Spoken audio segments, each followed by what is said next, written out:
আমি এবং আমার আত্মীয় পূজার ছুটিতে দেশ ভ্রমণ সারিয়া কলিকাতায় ফিরিয়া আসিতেছিলাম। এমন সময় রেলগাড়িতে বাবুটির সঙ্গে দেখা হয়। তাহার বেশভূষা দেখিয়া প্রথমটা তাহাকে পশ্চিম দেশীয় মুসলমান বলিয়া ভ্রম হইয়াছিল। তাহার কথাবার্তা শুনিয়া আরও ধাঁধা লাগিয়া যায়। পৃথিবীর সকল বিষয়েই এমন করিয়া আলাপ করিতে লাগিলেন যেন তাহার সহিত প্রথম পরামর্শ করিয়া বিশ্ববিধাতা সকল কাজ করিয়া থাকেন। বিশ্ব সংসারের ভিতরে যে এমন সকল অশ্রুতপূর্ব নিগুড় ঘটনা ঘটিতেছিল, রুশিয়ানরা যে এতদূর অগ্রসর হইয়াছে, ইংরাজীদের যে এমন সকল গোপন মতলব আছে, দেশীয় রাজাদের মধ্যে যে একটা খিচুড়ি পাকিয়া উঠিয়াছে, এ সমস্ত কিছুই না জানিয়া আমরা সম্পূর্ণ নিশ্চিন্ত হইয়াছিলাম।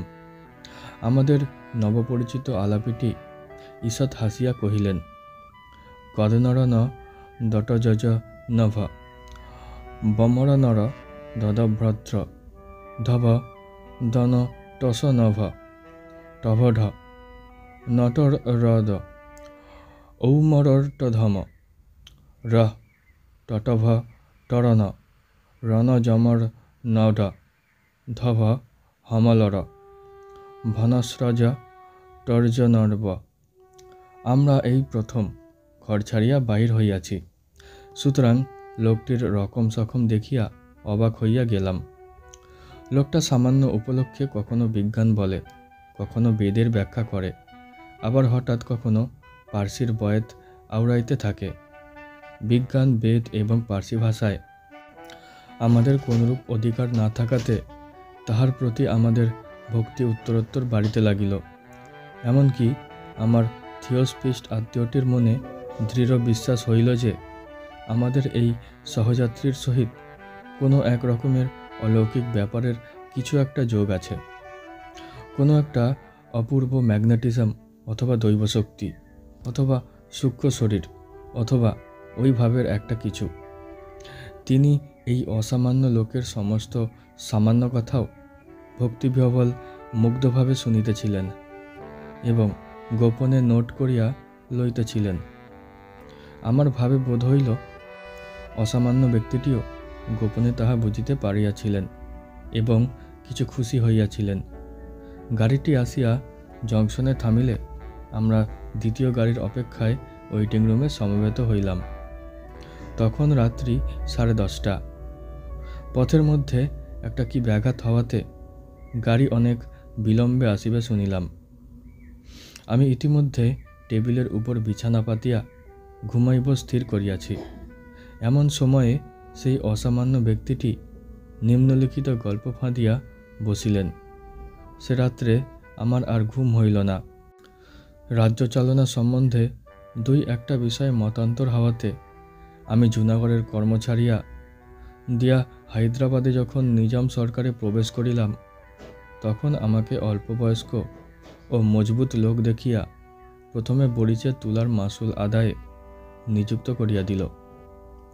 বড়িচি জায়গাটি বড় রমণীয়। নির্জন পাহাড়ের নিচে বড় বড় বনের ভিতর দিয়া সুস্তা নদীটি উপল মুখরিত পথে নিপুণা নর্তকীর মতো পদে পদে বাঁকিয়া বাঁকিয়া দ্রুত নৃত্যে চলিয়া গিয়াছে। ঠিক সেই নদীর ধারেই পাথর বাঁধানো 150 সোপানময় অত্যুচ্চ ঘাটের উপরে একটি শ্বেত প্রস্তরের প্রাসাদ শৈল পদমূলে একাকী দাঁড়াইয়া আছে। নিকটে কোথাও লোকালয় নাই। বড়িচের তুলার হাট এবং গ্রাম এখান হইতে দূরে। প্রায় 250 বৎসর পূর্বে দ্বিতীয় শাহ মাহমুদ ভোগবিলাসের জন্য প্রাসাদটি এই নির্জন স্থানে নির্মাণ করিয়াছিলেন। তখন হইতে স্নানশালার ফোয়ারার মুখ হইতে গোলাপগন্ধি জলধারা উৎক্ষিপ্ত হইতে থাকিত এবং সেই শিকড় শীতল নিভৃত গৃহের মধ্যে মর্মরখচিত স্নিগ্ধ শিলাসনে বসিয়া কোমল নগ্ন পদপল্লব জলাশয়ের নির্মল জলরাশির মধ্যে প্রসারিত করিয়া তরুণী পারসিক রমণীগণ স্নানের পূর্বে কেশ মুক্ত করিয়া দিয়া সে তার কোলে দ্রাক্ষাবনের গজল গান করিত। এখন আর সে ফোয়ারা খেলে না, সে গান নাই। সাদা পাথরের উপর শুভ্র চরণের সুন্দর আঘাত পড়ে না। এখন ইহা আমাদের মতো নির্জন বাষ্পীরিত সঙ্গিনীহীন মাসুল কালেক্টরের অতি বৃহৎ এবং অতি শূন্য বাসস্থান। কিন্তু আপিসে বৃদ্ধ কেরানি করিম খাঁ আমাকে এই প্রাসাদে বাস করিতে বারংবার নিষেধ করিয়াছিল। বলিয়াছিল, ইচ্ছা হয় দিনের বেলা থাকিবেন, কিন্তু কখনো এখানে রাত্রি যাপন করিবেন না। আমি হাসিয়া উড়াইয়া দিলাম। ভৃত্যেরা বলিল, সন্ধ্যা পর্যন্ত কাজ করিবে, কিন্তু রাত্রে এখানে থাকিবে না। আমি বলিলাম, তথাস্তু। এ বাড়ির এমন বদনাম ছিল যে রাত্রে চোরও এখানে আসিতে সাহস করিত না। প্রথম প্রথম আসিয়া এই পরিত্যক্ত প্রাসাদের বিজনতা আমার বুকের উপর যেন একটা ভয়ঙ্কর ভারের মতো চাপিয়া থাকিত। আমি যতটা পারিতাম বাহিরে থাকিয়া অবিশ্রাম কাজকর্ম করিয়া রাত্রে ঘরে ফিরিয়া শ্রান্ত দেহে নিদ্রা দিতাম। কিন্তু সপ্তাহখানেক না যাইতেই বাড়িটার এক অপূর্ব নেশা আমাকে ক্রমশ আক্রমণ করিয়া ধরিতে লাগিল। আমার সে অবস্থা বর্ণনা করাও কঠিন এবং সে কথা লোককে বিশ্বাস করানোও শক্ত। সমস্ত বাড়িটা একটা সজীব পদার্থের মতো আমাকে তাহার জঠরস্থ মোহরাসে অল্পে অল্পে যেন জীর্ণ করিতে লাগিল। বোধ হয় এ বাড়িতে পদার্পণ মাত্রেই এ প্রক্রিয়ার আরম্ভ হইয়াছিল। কিন্তু আমি যেদিন সচেতনভাবে প্রথম ইহার সূত্রপাত অনুভব করি, সেদিনকার কথা আমার স্পষ্ট মনে আছে। তখন গ্রীষ্মকালের আরম্ভে বাজার নরম। আমার হাতে কোনো কাজ ছিল না। সূর্যাস্তের কিছু পূর্বে আমি সেই নদী তীরে ঘাটের নিম্নতলে একটা আরাম কেদারা লইয়া বসিয়াছি। তখন সুস্তা নদী শীর্ণ হইয়া আসিয়াছে। ওপারে অনেকখানি বালুতট অপরাহ্নের আভায় রঙিন হইয়া উঠিয়াছে। এপারে ঘাটের সোপানমূলে স্বচ্ছ অগভীর জলের তলে নুড়িগুলি ঝিকঝিক করিতেছে। সেদিন কোথাও বাতাস ছিল না। নিকটের পাহাড়ে বনতুলসী, পুদিনা ও মৌরির জঙ্গল হইতে একটা ঘন সুগন্ধ উঠিয়া স্থির আকাশকে ভারাক্রান্ত করিয়া রাখিয়াছিল। সূর্য যখন গিরিশিখরের অন্তরালে অবতীর্ণ হইল, তৎক্ষণাৎ দিবসের নাট্যশালায় একটা দীর্ঘ ছায়া যবনিকা পড়িয়া গেল। এখানে পর্বতের ব্যবধান থাকাতে সূর্যাস্তের সময় আলো আঁধারের সম্মিলন অধিকক্ষণ স্থায়ী হয় না। ঘোড়ায় চড়িয়া একবার ছুটিয়া বেড়াইয়া আসিব মনে করিয়া উঠিব করিতেছি, এমন সময় সিঁড়িতে পায়ের শব্দ শুনিতে পাইলাম। পিছনে ফিরিয়া দেখিলাম কেহ নাই। ইন্দ্রিয়ের ভ্রম মনে করিয়া পুনরায় ফিরিয়া বসিতেই একেবারে অনেকগুলি পায়ের শব্দ শোনা গেল, যেন অনেক মিলিয়া ছুটাছুটি করিয়া নামিয়া আসিতেছে। ঈষৎ ভয়ের সহিত এক অপরূপ পুলক মিশ্রিত হইয়া আমার সর্বাঙ্গ পরিপূর্ণ করিয়া তুলিল। যদিও আমার সম্মুখে কোনো মূর্তি ছিল না, তথাপি স্পষ্ট প্রত্যক্ষবৎ মনে হইল যে এই গ্রীষ্মের সায়াহ্নে একদল প্রমোদচঞ্চল নারী সুস্তার জলের মধ্যে স্নান করিতে নামিয়াছে।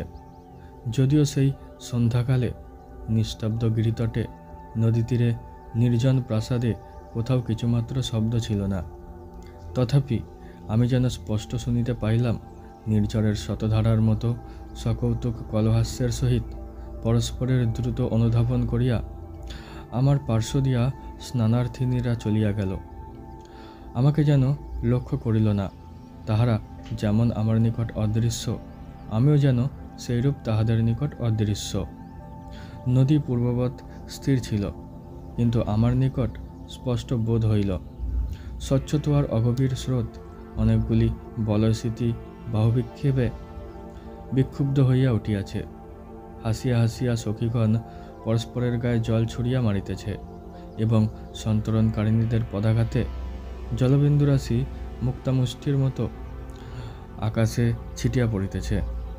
আমার বক্ষের মধ্যে এক প্রকার কম্পন হইতে লাগিল। সে উত্তেজনা ভয়ের কি আনন্দের কি কৌতূহলের ঠিক বলিতে পারি না। বড় ইচ্ছা হইতে লাগিল ভালো করিয়া দেখি, কিন্তু সম্মুখে দেখিবার মতো কিছুই ছিল না। মনে হইল ভালো করিয়া কান পাতিলেই উহাদের কথা সমস্তই স্পষ্ট শোনা যাইবে, কিন্তু একান্ত মনে কান পাতিয়া কেবল অরণ্যের ঝিল্লিরব শোনা যায়। মনে হইল 250 বৎসরের কৃষ্ণবর্ণ যবনিকা ঠিক আমার সম্মুখে দুলিতেছে। ভয়ে ভয়ে একটি ধার তুলিয়া ভিতরে দৃষ্টিপাত করি। সেখানে বৃহৎ সভা বসিয়াছে, কিন্তু গাঢ় অন্ধকারে কিছুই দেখা যায় না। হঠাৎ গুমট ভাঙিয়া হুহু করিয়া একটা বাতাস দিল। সুস্তার স্থির জলতল দেখিতে দেখিতে অপ্সরীর কেশদামের মতো কুঞ্চিত হইয়া উঠিল, এবং সন্ধ্যা ছায়াচ্ছন্ন সমস্ত বনভূমি এক মুহূর্তে একসঙ্গে মর্মরধ্বনি করিয়া যেন দুঃস্বপ্ন হইতে জাগিয়া উঠিল। স্বপ্নই বলো আর সত্যই বলো, 250 বৎসরের অতীতক্ষেত্র হইতে প্রতিফলিত হইয়া আমার সম্মুখে যে এক অদৃশ্য মরীচিকা অবতীর্ণ হইয়াছিল, তাহা চকিতের মধ্যে অন্তর্হিত হইল। যে মায়াময়ীরা আমার গায়ের উপর দিয়া দেহহীন দ্রুতপদে শব্দহীন উচ্চ কলহাস্যে ছুটিয়া সুস্তার জলের উপর গিয়া ঝাঁপ দিয়া পড়িয়াছিল, তাহারা সিক্ত অঞ্চল হইতে জল নিষ্কর্ষণ করিতে করিতে আমার পাশ দিয়া উঠিয়া গেল না। বাতাসে যেমন করিয়া গন্ধ উড়াইয়া লইয়া যায়, বসন্তের এক নিঃশ্বাসে তাহারা তেমনি করিয়া উড়িয়া চলিয়া গেল। তখন আমার বড় আশঙ্কা হইল যে হঠাৎ বুঝি নির্জন পাইয়া কবিতা দেবী আমার স্কন্ধে আসিয়া ভর করিলেন। আমি বেচারা তুলার মাসুল আদায় করিয়া খাটিয়া খাই। সর্বনাশিনী এইবার বুঝি আমার মুণ্ডপাত করিতে আসিলেন। ভাবিলাম ভালো করিয়া আহার করিতে হইবে। শূন্য উদরেই সকল প্রকার দুরারোগ্য রোগ আসিয়া চাপিয়া ধরে। আমার পাচকটিকে ডাকিয়া প্রচুর ঘৃতপক্ষ মশলা সুগন্ধি রীতিমতো মোগলাই খানা হুকুম করিলাম। পরদিন প্রাতঃকালে সমস্ত ব্যাপারটি পরম হাস্যকর বলিয়া বোধ হইল।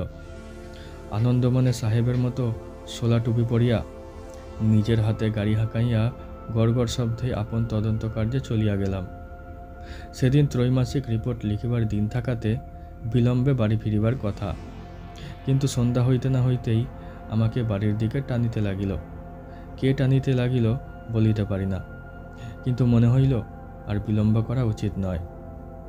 মনে হইল সকলে বসিয়া আছে।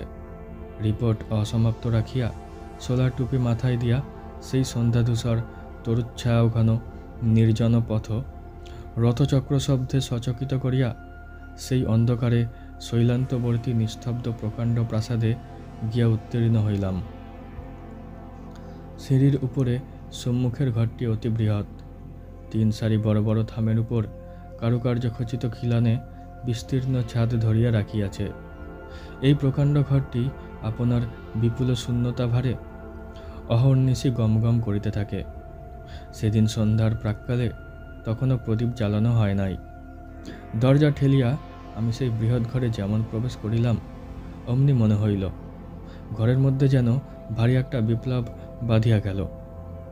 যেন হঠাৎ সভা ভঙ্গ করিয়া চারিদিকের দরজা জানালা ঘরপথ বারান্দা দিয়া কে কোন দিকে পলাইল তাহার ঠিকানা নাই।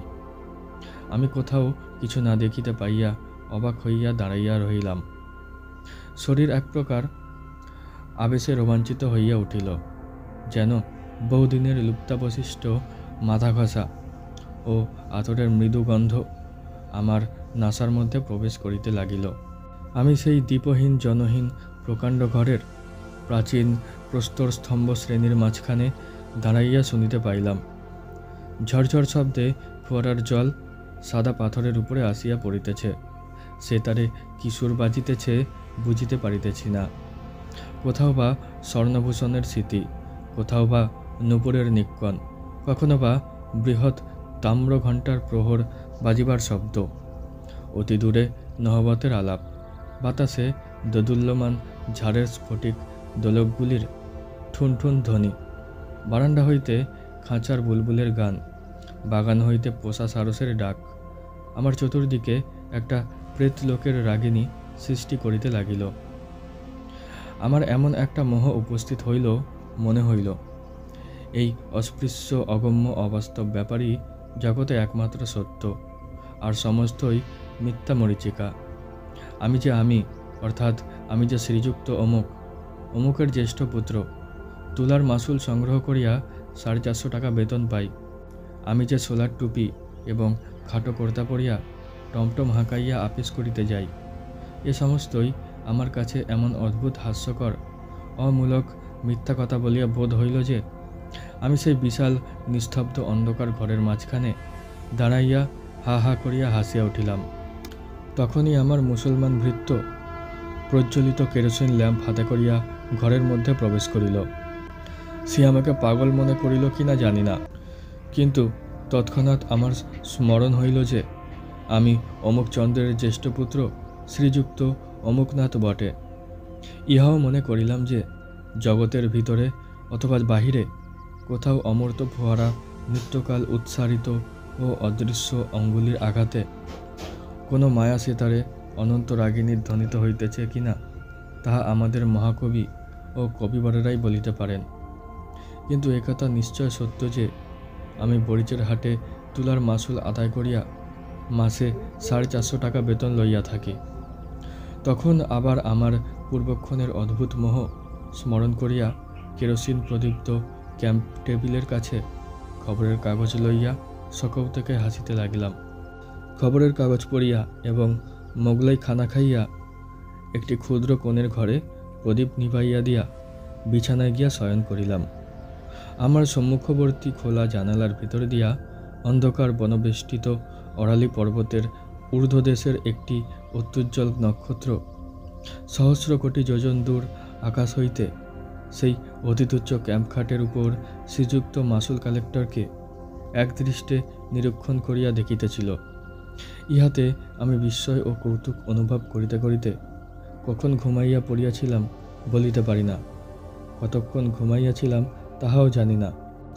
সহসা এক সময় শিহরিয়া জাগিয়া উঠিলাম। ঘরে যে কোনো শব্দ হইয়াছিল তাহা নহে, কোনো যে লোক প্রবেশ করিয়াছিল তাহাও দেখিতে পাইলাম না।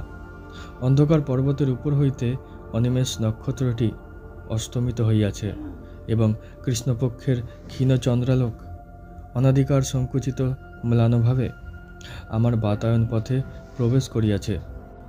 কোনো লোককেই দেখিলাম না, তবু যেন আমার স্পষ্ট মনে হইল কে একজন আমাকে আস্তে আস্তে ঠেলিতেছে। আমি জাগিয়া উঠিতেই সে কোনো কথা না বলিয়া কেবল যেন তাহার অঙ্গুরীখচিত 5 অঙ্গুরের ইঙ্গিতে অতি সাবধানে তাহার অনুসরণ করিতে আদেশ করিল। আমি অত্যন্ত চুপি চুপি উঠিলাম, যদিও সেই শতকক্ষ প্রকোষ্ঠময় প্রকাণ্ড শূন্যতাময় নিদ্রিত ধ্বনি এবং সজাগ প্রতিধ্বনিময় বৃহৎ প্রাসাদে আমি ছাড়া আর কোনো জনপ্রাণীও ছিল না। তথাপি পদে পদে ভয় হইতে লাগিল পাছে কেহ জাগিয়া ওঠে। প্রাসাদের অধিকাংশ ঘর রুদ্ধ থাকিত এবং সে সকল ঘরে আমি কখনো যাই নাই।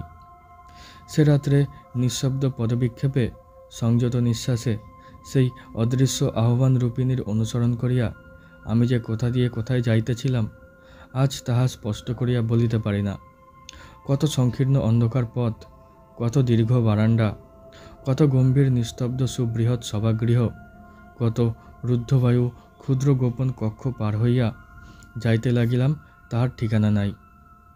আমার অদৃশ্য দূতিটিকে যদিও চক্ষে দেখিতে পাই নাই, তথাপি তাহার মূর্তি আমার মনের অগোচর ছিল না। আরব রমণী ঝোলা আস্তিনের ভিতর দিয়া শ্বেত প্রস্তর রচিতবৎ কঠিন নিটল হস্ত দেখা যাইতেছে। টুপির প্রান্ত হইতে মুখের উপরে একটি সূক্ষ্ম বসনের আবরণ পড়িয়াছে, কটিবন্ধে একটি বাঁকা ছুরি বাঁধা। আমার মনে হইল আরব্য উপন্যাসের একাধিক সহস্র রজনীর একটি রজনী আজ উপন্যাস লোক হইতে উড়িয়া আসিয়াছে। আমি যেন অন্ধকার নিশীথে সুপ্তিমগ্ন বগদাদের নির্বাপিত দ্বীপ সংকীর্ণ পথে কোনো এক সংকট সংকুল অভিসারে যাত্রা করিয়াছি। অবশেষে আমার দূতি একটি ঘননীল পর্দার সম্মুখে সহসা থমকিয়া দাঁড়াইয়া যেন নিম্নে অঙ্গুলি নির্দেশ করিয়া দেখাইল। নিম্নে কিছুই ছিল না, কিন্তু ভয়ে আমার বক্ষের রক্ত স্তম্ভিত হইয়া গেল। আমি অনুভব করিলাম সেই পর্দার সম্মুখে ভূমিতলে কিংখাবের সাজ পরা একটি ভীষণ কাপড়ি খোঁজা কোলের উপর খোলা তলোয়ার লইয়া 2 পা ছড়াইয়া দিয়া বসিয়া বসিয়া ঢুলিতেছে। দূতি লঘু গতিতে তাহার 2 পা ডিঙাইয়া পর্দার এক প্রান্তদেশ তুলিয়া ধরিল। ভিতর হইতে একটি পারস্য গালিচা পাতা ঘরের কিয়দংশ দেখা গেল। তক্তের উপরে কে বসিয়া আছে দেখা গেল না। কেবল জাফরান রঙের স্ফীত পায়জামার নিম্নভাগে জরির চটি পরা দুইখানি সুন্দর চরণ গোলাপি মখমল আসনের উপর অলসভাবে স্থাপিত রহিয়াছে দেখিতে পাইলাম। মেজের এক পার্শ্বে একটি নীলাভ স্ফটিক পাত্রে কতকগুলি আপেল, নাশপাতি, নারাঙ্গি এবং প্রচুর আঙুরের গুচ্ছ সজ্জিত রহিয়াছে এবং তাহার পার্শ্বে দুইটি ছোট পেয়ালা এবং একটি স্বর্ণাভ মদিরার কাচপাত্র অতিথির জন্য অপেক্ষা করিয়া আছে। ঘরের ভিতর হইতে একটি অপূর্ব ধূপের এক প্রকার মাদক সুগন্ধি ধূম্র আসিয়া আমাকে বিহল করিয়া দিল। আমি কম্পিত বক্ষে সেই খোঁজার প্রসারিত পদদ্বয় যেমন লঙ্ঘন করিতে গেলাম, অমনি সে চমকিয়া উঠিল। তাহার কোলের উপর হইতে তলোয়ার পাথরের মেঝেয় শব্দ করিয়া পড়িয়া গেল। সহসা একটা বিকট চিৎকার শুনিয়া চমকিয়া দেখিলাম, আমার সেই ক্যাম্পখাটের উপরে ঘর্মাক্ত কলেবরে বসিয়া আছে। ভোরের আলোয় কৃষ্ণপক্ষের খণ্ডচাঁদ জাগরণকৃষ্ট রোগীর মতো পাণ্ডুবর্ণ হইয়া গেছে এবং আমাদের পাগলা মেহের আলী তাহার প্রাত্যহিক প্রথা অনুসারে প্রত্যুষের জনশূন্য পথে তফাৎ যাও করিয়া চিৎকার করিতে করিতে চলিয়াছে। এইরূপে আমার আরব্য উপন্যাসের এক রাত্রি আকস্মাৎ শেষ হইল, কিন্তু এখনও 100 রজনী বাকি আছে। আমার দিনের সহিত রাত্রির ভারী একটা বিরোধ বাঁধিয়া গেল।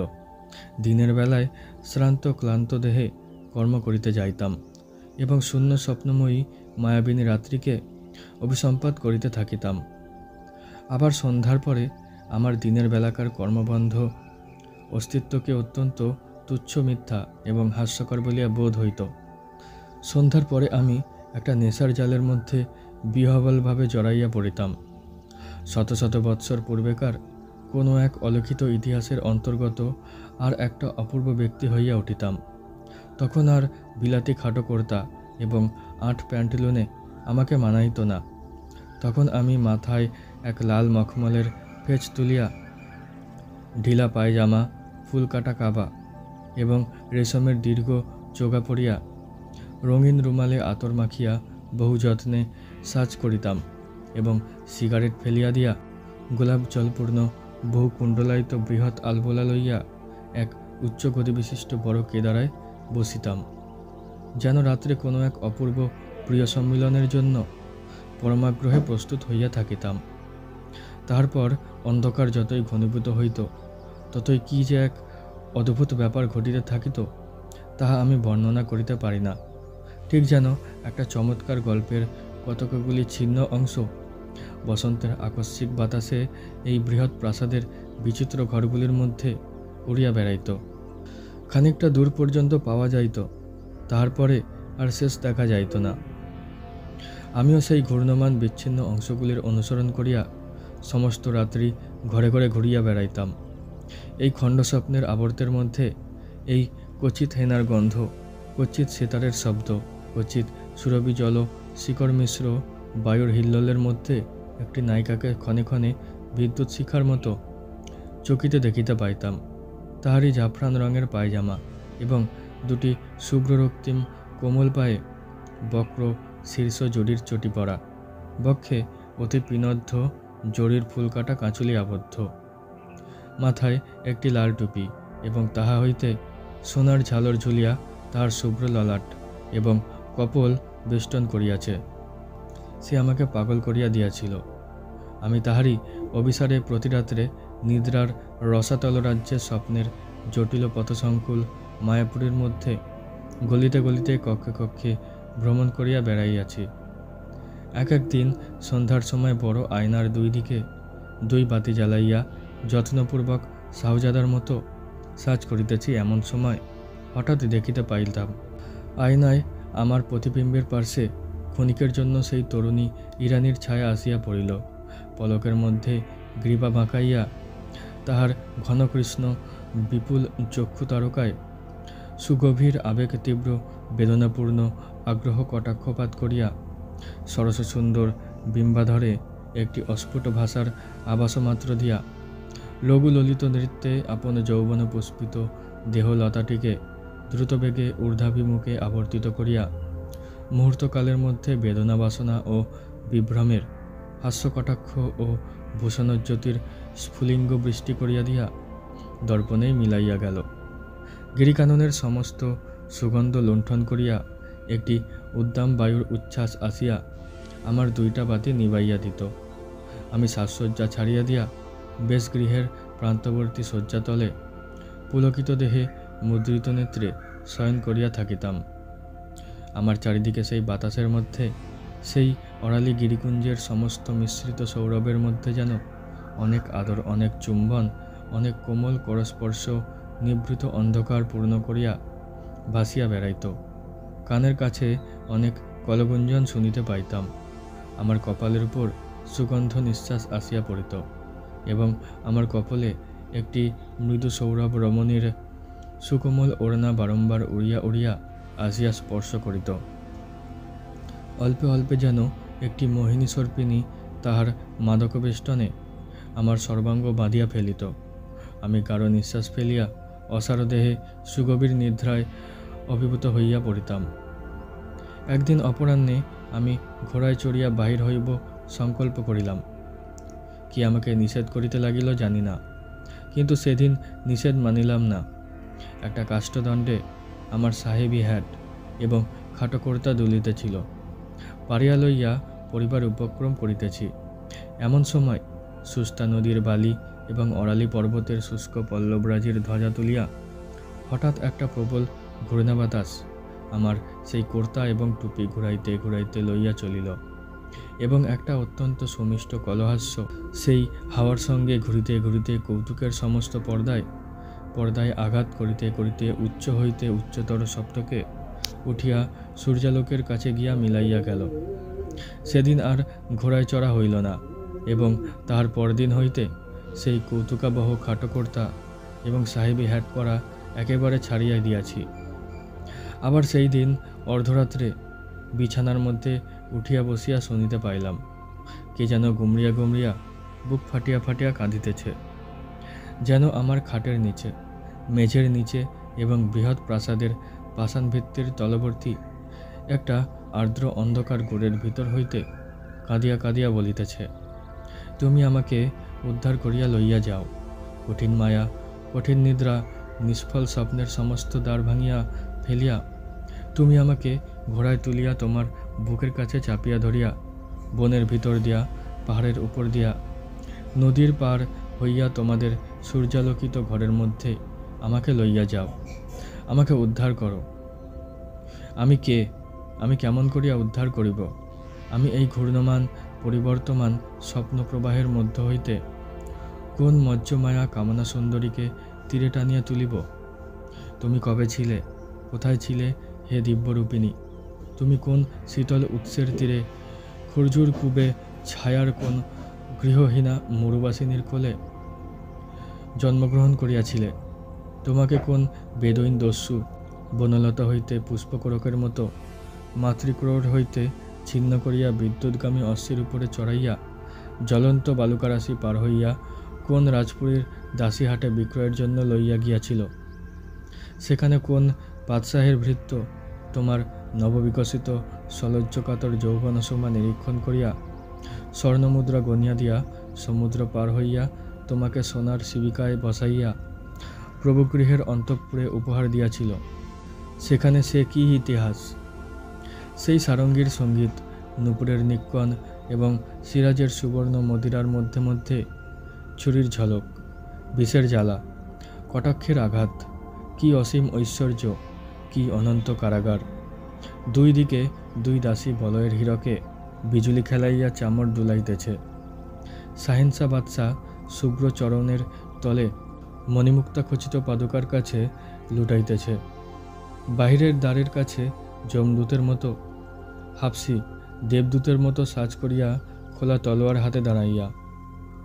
তাহার পরে সেই রক্তকলুষিত ঈর্ষা ফেনিল ষড়যন্ত্র সংকুল ভীষণোজ্জ্বল ঐশ্বর্য প্রবাহে ভাসমান হইয়া তুমি মরুভূমির পুষ্পমঞ্জুরি কোন নিষ্ঠুর মৃত্যুর মধ্যে অবতীর্ণ অথবা কোন নিষ্ঠুরতর মহিমাতটে উৎক্ষিপ্ত হইয়াছিলে। এমন সময় হঠাৎ সেই পাগলা মেহের আলী চিৎকার করিয়া উঠিল, তফাৎ যাও, সব ঝুট হ্যায়, সব ঝুট হ্যায়। চাহিয়া দেখিলাম সকাল হইয়াছে। চাপরাশি ডাকের চিঠিপত্র লইয়া আমার হাতে দিল এবং পাচক আসিয়া সেলাম করিয়া জিজ্ঞাসা করিল, আজ কিরূপ খানা প্রস্তুত করিতে হইবে? আমি কহিলাম, না, আর এ বাড়িতে থাকা হয় না। সেই দিনই আমার জিনিসপত্র তুলিয়া আপিস ঘরে গিয়া উঠিলাম। আপিসের বৃদ্ধ কেরানি করিম খাঁ আমাকে দেখিয়া ঈষৎ হাসিল। আমি তাহার হাসিতে বিরক্ত হইয়া কোনো উত্তর না করিয়া কাজ করিতে লাগিলাম। যত বিকাল হইয়া আসিতে লাগিল ততই অন্যমনস্ক হইতে লাগিলাম। মনে হইতে লাগিল এখনই কোথায় যাইবার আছে। তুলার হিসাব পরীক্ষার কাজটা নিতান্ত অনাবশ্যক মনে হইল। নিজামের নিজ মতো আমার কাছে বেশি কিছু বোধ হইল না। যাহা কিছু বর্তমান, যাহা কিছু আমার চারিদিকে চলিতেছে, ফিরিতেছে, খাটিতেছে, খাইতেছে, সমস্তই আমার কাছে অত্যন্ত দীন, অর্থহীন, অকিঞ্চিৎকর বলিয়া বোধ হইল। আমি কলম ছুঁড়িয়া ফেলিয়া বৃহৎ খাতা বন্ধ করিয়া তৎক্ষণাৎ টমটম চড়িয়া ছুটিলাম। দেখিলাম টমটম ঠিক গোধূলি মুহূর্তেই আপনি সেই পাষাণ প্রাসাদের দ্বারের কাছে গিয়া থামিল। দ্রুতপদে সিঁড়িগুলি উত্তীর্ণ হইয়া ঘরের মধ্যে প্রবেশ করিলাম। আজ সমস্ত নিস্তব্ধ। অন্ধকার ঘরগুলি যেন রাগ করিয়া মুখ ভার করিয়া আছে। অনুতাপে আমার হৃদয় উদ্বেলিত হইয়া উঠিতে লাগিল। কিন্তু কাহাকে জানাইব, কাহার নিকট মার্জনা চাহিব, খুঁজিতে পাইলাম না। আমি শূন্য মনে অন্ধকার ঘরে ঘরে ঘুরিয়া বেড়াইতে লাগিলাম। ইচ্ছা করিতে লাগিল একখানা যন্ত্র হাতে লইয়া কাহাকেও উদ্দেশ্য করিয়া গান গাই, বলি, হে বন্যী, যে পতঙ্গ তোমাকে ফেলিয়া পলাইবার চেষ্টা করিয়াছিল সে আবার মরিবার জন্য আসিয়াছে। এবার তাকে মার্জনা করো, তাহার দুই পক্ষ দগ্ধ করিয়া দাও, ভস্মসাৎ করিয়া ফেলো। হঠাৎ উপর হইতে আমার কপালে 2 ফোঁটা অশ্রুজল পড়িল। সেদিন অরালি পর্বতের চূড়ায় ঘনঘোর মেঘ করিয়া আসিয়াছিল। অন্ধকার অরণ্য এবং সুস্তার মসীবর্ণ জল একটি ভীষণ প্রতীক্ষায় স্থির হইয়াছিল। জলস্থল আকাশ সহসা শিহরিয়া উঠিল এবং অকস্মাৎ একটা বিদ্যুদ্দন্ত বিকশিত ঝড় শৃঙ্খল ছিন্ন উন্মাদের মতো পথহীন সুদূর বনের ভিতর দিয়া আর্তচিৎকার করিতে করিতে ছুটিয়া আসিল। প্রাসাদের বড় বড় শূন্য ঘরগুলো সমস্ত দ্বার আছড়াইয়া তীব্র বেদনায় হু হু করিয়া কাঁদিতে লাগিল। আজ ভৃত্যগণ সকলেই আপিস ঘরে ছিল। এখানে আলো জ্বালাইবার কেহ ছিল না। সেই মেঘাচ্ছন্ন অমাবস্যার রাত্রে গৃহের ভিতরকার নিকষকৃষ্ণ অন্ধকারের মধ্যে আমি স্পষ্ট অনুভব করিতে লাগিলাম একজন রমণী পালঙ্কের তলদেশে গালিচার উপরে উপুর হইয়া পড়িয়া 2 দৃঢ়বদ্ধ মুষ্টিতে আপনার আলোলায়িত কেশজাল টানিয়া ছিঁড়িতেছে। তাহার গৌরবর্ণ ললাটে দিয়া রক্ত ফাটিয়া পড়িতেছে। কখনো সে শুষ্ক তীব্র অট্টহাস্যে হাহা করিয়া হাসিয়া উঠিতেছে, কখনো ফুলিয়া ফুলিয়া ফাটিয়া ফাটিয়া কাঁদিতেছে। 2 হস্তে বক্ষের কাঁচুলি ছিঁড়িয়া ফেলিয়া অনাবৃত বক্ষে আঘাত করিতেছে। মুক্ত বাতায়ন দিয়া বাতাস গর্জন করিয়া আসিতেছে এবং মুষলধারে বৃষ্টি আসিয়া তাহার সর্বাঙ্গ অভিষিক্ত করিয়া দিতেছে। সমস্ত রাত্রি ঝড়ও থামে না, ক্রন্দনও থামে না। আমি নিষ্ফল পরিতাপে ঘরে ঘরে অন্ধকারে ঘুরিয়া বেড়াইতে লাগিলাম। কেহ কোথাও নাই, কাহাকে সান্ত্বনা করিব? এই প্রচণ্ড অভিমান কাহার? এই অশান্ত আক্ষেপ কোথা হইতে উত্থিত হইতেছে? পাগল চিৎকার করিয়া উঠিল, তফাৎ যাও, সব ঝুট হ্যায়, সব ঝুট হ্যায়। দেখিলাম ভোর হইয়াছে এবং মেহের আলী এই ঘোর দুর্যোগের দিনেও যথানিয়মে প্রাসাদ প্রদক্ষিণ করিয়া তাহার অভ্যস্ত চিৎকার করিতেছে। হঠাৎ আমার মনে হইল, হয়তো এই মেহের আলীও আমার মতো এক সময় এই প্রাসাদে বাস করিয়াছিল। এখন পাগল হইয়া বাহির হইয়াও এই পাষাণ রাক্ষসের মোহে আকৃষ্ট হইয়া প্রত্যহ প্রত্যুষে প্রদক্ষিণ করিতে আসে। আমি তৎক্ষণাৎ সেই বৃষ্টিতে পাগলের নিকট ছুটিয়া গিয়া তাহাকে জিজ্ঞাসা করিলাম, মেহের আলী, কেয়া ঝুট হে রে? সে আমার কথায় কোনো উত্তর না করিয়া আমাকে ঠেলিয়া ফেলিয়া অজগরের কবলের চতুর্দিকে ঘূর্ণমান মহাবিষ্ট পক্ষীর ন্যায় চিৎকার করিতে করিতে বাহির চারিদিকে ঘুরিতে লাগিল। কেবল প্রাণপণে নিজেকে সতর্ক করিবার জন্য বারংবার বলিতে লাগিল, তফাৎ যাও, সব ঝুট হ্যায়, সব ঝুট হ্যায়। আমি সেই জলঝড়ের মধ্যে পাগলের মতো আপিসে গিয়া করিম খাঁকে ডাকিয়া বলিলাম, ইহার অর্থ কি আমায় খুলিয়া বলো। বৃদ্ধ যাহা কহিল তাহার মর্মার্থ এই, একসময় ওই প্রাসাদে অনেক অতৃপ্ত বাসনা, অনেক উন্মত্ত সম্ভোগের শিখা আলোড়িত হইত। সেই সকল চিত্তদাহে, সেই সকল নিষ্ফল কামনার অভিশাপে এই প্রাসাদের প্রত্যেক প্রস্তরখণ্ড ক্ষুধার্ত তৃষ্ণার্ত হইয়া আছে। সজীব মানুষ পাইলে তাকে লালায়িত পিশাচির মতো খাইয়া ফেলিতে চায়। যাহারা ত্রিরাত্রি ওই প্রাসাদে বাস করিয়াছে তাহাদের মধ্যে কেবল মেহের আলী পাগল হইয়া বাহির হইয়া আসিয়াছে। এ পর্যন্ত আর কেহ তাহার গ্রাস এড়াইতে পারে নাই। আমি জিজ্ঞাসা করিলাম, আমার উদ্ধারের কি কোনো পথ নাই? বৃদ্ধ কহিল, একটি মাত্র উপায় আছে, তাহা অত্যন্ত দুরূহ। তাহা তোমাকে বলিতেছি, কিন্তু তৎপূর্বে ওই গুলবাগের একটি ইরানি কৃতদাসীর পুরাতন ইতিহাস বলা আবশ্যক। তেমন আশ্চর্য এবং তেমন হৃদয় বিদারক ঘটনা সংসারে আর কখনো ঘটে নাই। এমন সময় কুলিরা আসিয়া খবর দিল, গাড়ি আসিতেছে। এত শীঘ্র? তাড়াতাড়ি বিছানাপত্র বাঁধিতে বাঁধিতে গাড়ি আসিয়া পড়িল। সে গাড়ির ফার্স্ট ক্লাসে একজন সুপ্তথিত ইংরাজ জানলা হইতে মুখ বাড়াইয়া স্টেশনের নাম পড়িবার চেষ্টা করিতেছিল। আমাদের সহযাত্রী বন্ধুটিকে দেখিয়াই হ্যালো বলিয়া চিৎকার করিয়া উঠিল এবং নিজের গাড়িতে তুলিয়া লইল। আমরা সেকেন্ড ক্লাসে উঠিলাম। বাবুটি কে খবর পাইলাম না। গল্পেরও শেষ শোনা হইল না। আমি বলিলাম, লোকটা আমাদিগকে বোকার মতো দেখিয়া কৌতুক করিয়া ঠকাইয়া গেল। গল্পটা আগাগোড়া বানানো।